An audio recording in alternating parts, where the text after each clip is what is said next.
ओए सुन त यहाँ भन्छ के भयो? आज दोकान गएको कि सामान किन्न बज्याले त मलाई त डुप्लिकेट नोट पो भन्छ त यो डुप्लिकेट र अरिजिनल चाहिँ कसरी चिन्नु? ए डुप्लिकेट र अरिजिनल त्यो पनि थाहा छैन तँलाई? तेरोमा पैसा छ? छ त। खै ले त्यसो भने लो यहाँ हेरी यो 500 को नोट भयो। अब यो राम्रो हेरिराख है, यो यतै उल्टा सुल्टाई हो। अब यो कसरी चिन्ने भन्ने चाहिँ म देखाउँछु। यहाँ यो 500 भयो। अब यो म फ्याँक्छु तल। ल अब म चिनाउँछु अरिजिनल कुन हो डुप्लिकेट कुन हो। ल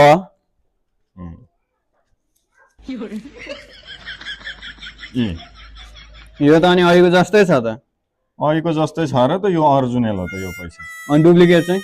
अब त्यत्रो माथिबाट झार्दाखेरि गान्धीजीको चस्मा फुटेको भए चाहिँ डुप्लिकेट, चस्मा फुटेको भए चाहिँ डुप्लिकेट, फुटेको छैन हैन, त्यो भएर अरिजिनल।